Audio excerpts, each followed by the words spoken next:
makadi muresi papo tinokuchingamizai pano paSim Gossip TV.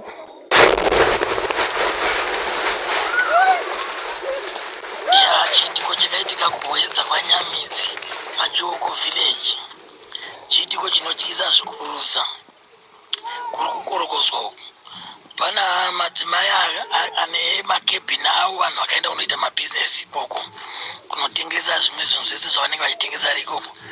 Nezuro manheru maaraundi 8 o'clock dzeusiku pana mai vaitengesa peturu, saka muchikebhini mavo imomo mune peturu, moti gasi ravaibikisa, moti zvimanhingi zvemadynamite zvavaitengesa zvakanga zvakapfutsirwa mukati mumba imomo. Saka mai ava vanonzi vaitengesa peturu, kuda pane munhu akauya achida peturu, ndobva vamudirira peturu muchigubhu. Saka mukuda kuti vavheneke vaone kuti yasvika here pamwero wacho waaida, peturu yakabva yabatira moto. Vakaenda padhuze negasi paya, ndobva peturu yabatira moto. Peturu yabatira moto ndobva yatanga kupisa. Moto paita moto watanga kupisa imwe peturu yavari kutengesa imomo, yapisa mapaniki avaitengesa imomo, yakazoda mari kubatidza negasi ningi gasi tenge ndobva raputika. Saka gasi tenge razoputika pakafa murume 1 pasipoti.